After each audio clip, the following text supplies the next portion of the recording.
Olá, meus queridos, a paz do Senhor Jesus, tudo bem? Nós estaremos ministrando aqui esta aula. Eu vou fazer algumas séries sobre essa lição, algumas lições sobre ela.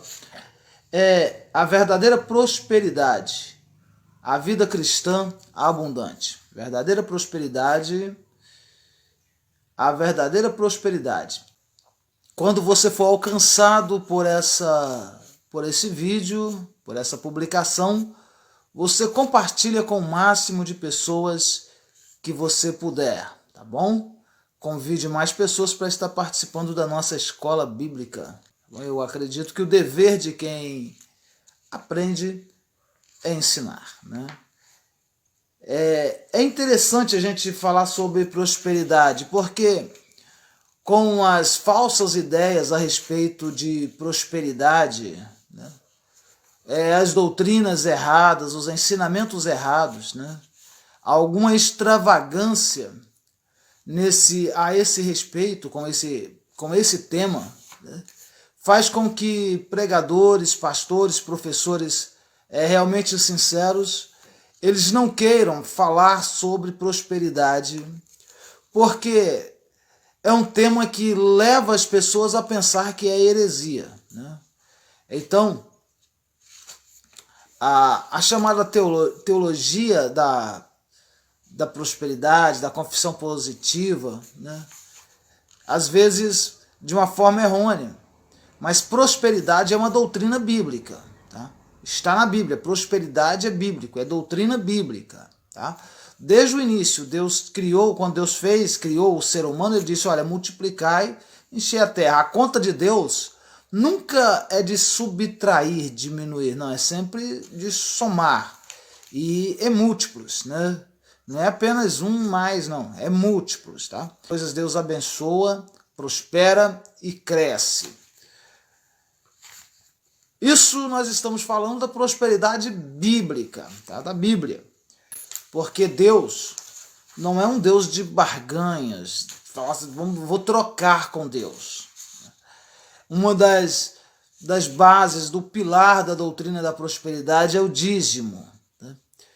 E algumas pessoas são enganadas ao pensar que entregar o dízimo está trocando favores com Deus, que Deus é obrigado a lhe abençoar porque ele devolveu o dízimo. O dízimo é um ato de amor, de fidelidade. Tá? Prova disso que as igrejas sérias elas ensinam no dízimo e aparentemente cobram dízimo, mas não se disciplinam, não se excluem, não desliga ninguém. Não é tratado como um pecado não entregar o dízimo. Tá? Embora alguns tenham a ideia que seja pecado, mas não é tratado eclesiasticamente como um pecado não devolver o dízimo. Por quê? Porque ele é algo feito com amor, e também de pura liberalidade, tá? Com total liberdade. A pessoa precisa se sentir à vontade e com liberdade para entregar o dízimo, né? Para devolver o dízimo. Né? Eu pedi perdão a iluminação e também por áudios externos. Né? Graças a Deus a gente ouve vozes aqui, né? O som dos animais também. Né? Mas isso não invalida a doutrina da prosperidade. Tá? A chamada teologia, que teologia é o estudo sobre as coisas, né? Sobre Deus e sobre as coisas de Deus. Né? Essa é uma ideia que se dá, né? Chamada teologia da prosperidade, não anula a doutrina da prosperidade que é bíblica. Tá? A Bíblia diz assim, sempre haverá o pobre no meio de vós. Não dizendo que alguém tem que ser pobre, tá? Mas fazendo uma referência clara à realidade, porque a vida espiritual não se pode fugir da realidade. Então, sempre vamos encontrar pobres, e de repente algum servo de Deus, ou nós, servos de Deus, seremos pobres, no sentido financeiro, né? E isso não vai dizer que a gente, né, está em pecado, que não é servo de Deus e nada disso. Né? Continuamos. Só para validar isso que eu estou falando aqui, só para validar a ideia e a doutrina bíblica da prosperidade que nós falaremos, tá? Mas a partir de então, a gente tem a prosperidade no Antigo Testamento. Os homens do Antigo Testamento, servos e servas de Deus, eles tiveram e eles foram prósperos, tá? Prosperaram. Por exemplo, Abraão, tá? Foi próspero, né? Salomão foi próspero, né?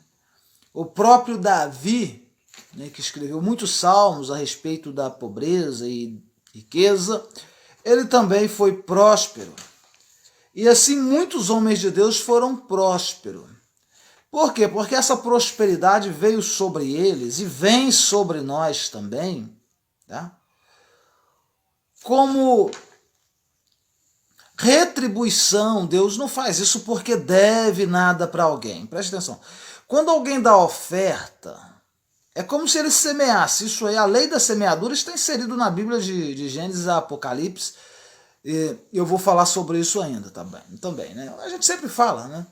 Isso está inserido de Gênesis a Apocalipse.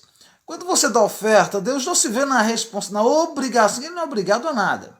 Mas Deus resolve, Deus faz, Deus abençoa voluntariamente quem oferta. Quando você é dizimista, voluntário, Deus voluntariamente também te abençoa. É bênçãos que vêm porque você é fiel e honrou a Deus aí com as suas primícias, né? A bênção vem sobre o justo como favor divino. Deus resolve favorecer o justo com a bênção da prosperidade, né? E ela vem sobre o justo por causa da soberania de Deus, tá? E também por causa das promessas bíblicas que estão na Bíblia. E a gente precisa tomar posse. Se eu não tomar posse das bênçãos de Deus, alguém vai tomar.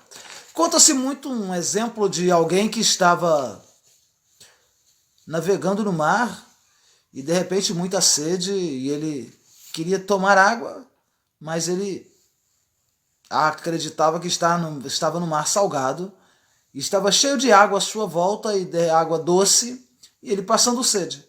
Até que ele não aguentou mais e levou a mão da água e ele bebeu daquela água e era água boa, era água saudável, era água doce, água potável, e ele bebeu, saciou sua sede.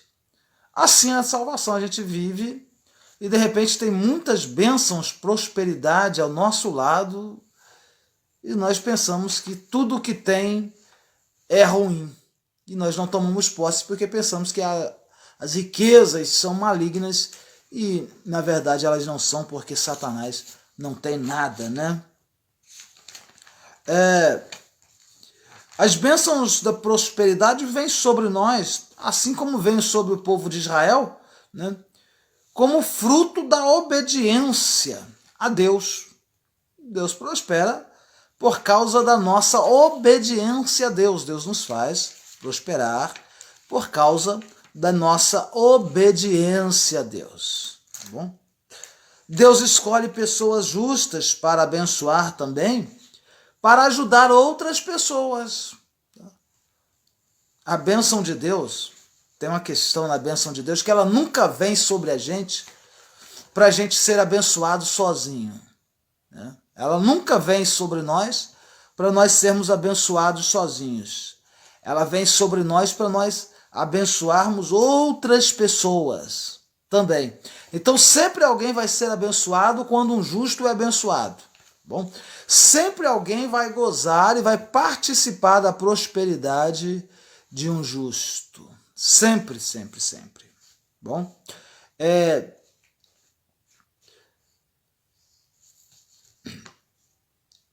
existem alguns textos de prosperidade no Novo Testamento, porque o Velho Testamento está cheio, enriquecido de pessoas prósperas, como eu já falei aqui, né? Os homens do Velho Testamento, todos eles, as referências praticamente eram pessoas prósperas, tá? Todas elas. E aquelas que não eram pessoas prósperas, talvez começou no zero, mas cresceu tanto, como José virou governador do Egito, né? Embora ele veio de uma família próspera, Israel, Jacó, e próspero, seu pai era próspero, sua família era próspera, mas ele saiu, né, foi vendido e não teve nada. Mas do zero ele se transformou no maior governador da época, né? Capaz de sustentar o mundo daquela época, né? E aí, por diante, todas as pessoas foram prósperas. No Novo Testamento, uma palavra resume muito prosperidade: a suficiência de Cristo. Cristo é suficiente em todos os momentos, tá? De tal forma que a gente não tem falta de nada. Prosperidade, a gente não tem falta de nada, né? É claro que a igreja, ela vive e ela existe com várias classes sociais. E também não estamos aqui falando de classes sociais, classe alta, classe média, classe baixa, classe abaixo da linha da pobreza. Não. Estamos falando de prosperidade em Cristo, tá? Podemos ser prósperos sim em Cristo, né? Nós precisamos entender que as bênçãos de Israel também cabem à igreja. As promessas, embora a igreja não seja Israel, tá? Simbolicamente somos o novo Israel de Cristo, mas tem nada a ver com Israel. Israel é filho por promessa, aqui na terra nunca... Deus sempre tem um compromisso com o povo de Israel, mas a igreja não. A igreja foi comprada, remida, lavada no sangue de Jesus Cristo. O israelita, para ser igreja, ele tem que aceitar Jesus como Salvador. Para ser arrebatado no arrebatamento, para morrer e ressuscitar no arrebatamento também, na ressurreição dos santos, ele tem que aceitar Cristo como Salvador, tá bom? É bom entender isso. Então a igreja é um povo diferente. Deus vê a terra com 3 povos, tá? É o povo de Israel, a igreja e aqueles que nem são povo de Israel e nem são a igreja, chamado de os gentios, tá bom? Então a igreja é um povo predileto e nós precisamos entender que as bênçãos de Deus prometidas a Israel, elas também cabem, elas também servem para a igreja de nossos dias, tá bom? A prosperidade nos convém por quê? Porque nós somos bem-aventurados, tá? Os prósperos. Então eu vou citar alguma coisa aqui a respeito da prosperidade divina. Ó, o próspero tem carências? Os prósperos têm carências? Tem. Os prósperos também lamentam? Sim. Os prósperos são santos? Podem ser, são, né? Os prósperos promovem a paz? Sim, tem que promover. Os prósperos também sofrem? Sofrem. Então, quando você não tem nenhuma, tem carências, você não é próspero? Porque ninguém é completo, ninguém é perfeito. Quando você não tem motivo para lamentar, você pode ser próspero? É só isso que faz ser próspero? São coisas para se pensar a respeito da prosperidade. Tudo isso cabe à nossa vida como prosperidade verdadeira, né? Também temos isso. Então, olha só. A gente tem também, ó, mais um assunto aqui a respeito da prosperidade. A nossa prosperidade, eu falei no início, não é barganhar com Deus. Há um perigo muito grande em querer barganhar com Deus. Acontecer como Balaão, né? Como Esaú. E assim por diante, o próprio Judas, que comprou lá o campo e depois que vendeu Jesus, né? por 30 moedas de prata, e assim por diante. Não se pode, nunca se dá uma oferta e determina, eu estou dando essa oferta porque eu quero comprar um carro. Não, você pode fazer um voto, e é importante a gente falar sobre voto, né? Porque o voto ele é determinado por três circunstâncias: a sua necessidade, a sua possibilidade e a sua fé. Entendeu? Primeiro, a sua necessidade. Quando há uma necessidade muito grande, eu não tenho outra saída, eu faço um voto a Deus. Eu preciso levar em conta a minha possibilidade. Por quê? Porque se eu faço um voto que eu não tenho possibilidade de cumprir, esse voto é um voto de tolo e obviamente não tem valor. Né? Mas se eu faço um voto que eu tenho possibilidade de cumprir, e a minha fé em Deus, tá? Então Deus vai cumprir, se Ele quiser, também não é obrigado. E se Ele cumprir, então eu serei obrigado a cumprir com o meu voto. E eu estou falando de financeiro, de repente um voto de uma doação, de uma oferta, de alguma coisa assim. Aí não é barganhar com Deus, é um voto. E ele deve ser bem entendido nessa maneira. Agora, o voto que eu vou dar tanto para Deus me dar tanto, não. Deus não é loteria, né? Deus também não é caça-níquel, nada disso.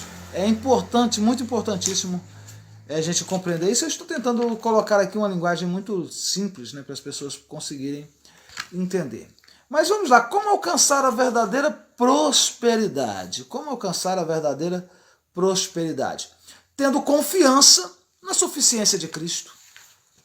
Ora, se eu aceitei Jesus como Salvador, se eu creio no Salmo 23, que diz assim, Senhor é meu pastor, não tem a palavra é, né? As pessoas dizem, e nada, não. O Senhor é meu pastor, nada me faltará. Entendeu? Tem algumas pessoas que tentam colocar uma coisa, não vai faltar a prova. Não. O Senhor é meu pastor, e o Salmo prossegue num campo de prosperidade muito forte, né? É porque ele diz, nada me faltará. Direção, porque ele guia. Águas tranquilas, a necessidade da sede, água. Pastos verdejantes, alimento, sustento, né? E se tiver no vale da sombra da morte, ele consola, a tua vara e teu cajado me consola. E ele segue dizendo assim, e se estiver no meio dos inimigos? Ele prepara uma mesa no meio, na presença dos inimigos. Então inimigo não representa nada para o servo de Deus. Nada. Né? Inimigo não representa nada. É melhor ser meu amigo do que ser meu inimigo. Entendeu? Porque para mim não muda nada. Entendeu? Se for meu amigo, muda muito, porque é uma riqueza muito grande. Agora, se for meu inimigo, não muda nada. Preparo uma mesa na presença dos meus inimigos. Unge a minha cabeça com óleo. Bênção espiritual. Entendeu? E aí, certamente, que habitarei na casa do Senhor por longos dias. E aí, a bondade e a misericórdia me seguirão. Todos os dias da minha vida, bondade e misericórdia. Misericórdia e bondade e misericórdia.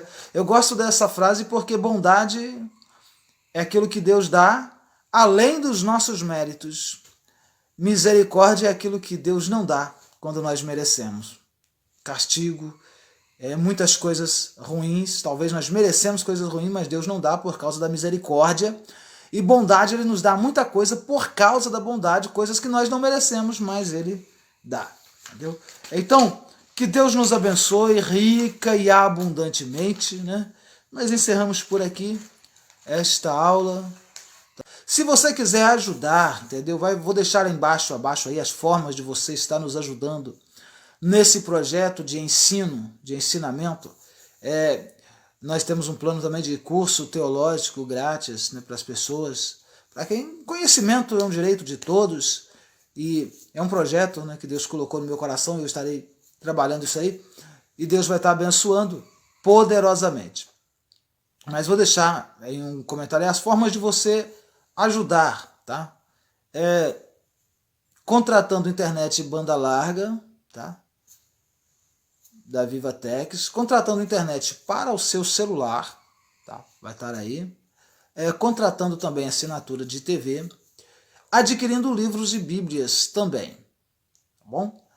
E se você quiser ofertar, fique à vontade na descrição do vídeo, tá bom?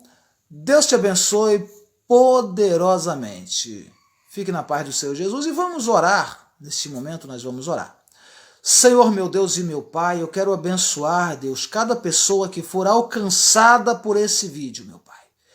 Este pai, esta mãe, este jovem, este adolescente, esta criança, ó Deus, que de repente carece de uma prosperidade espiritual, de uma prosperidade financeira, de uma prosperidade familiar.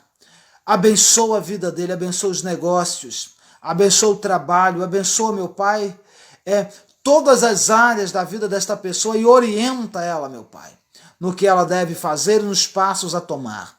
Caso ela ainda não tenha acesso, ainda não tenha aceitado Jesus como Salvador, resgata ela do mundo das trevas, salva ela, transporta das trevas para a sua maravilhosa luz. Espírito Santo, comove esta pessoa que ainda não te aceitou, não aceitou Jesus, a aceitar Jesus como Salvador.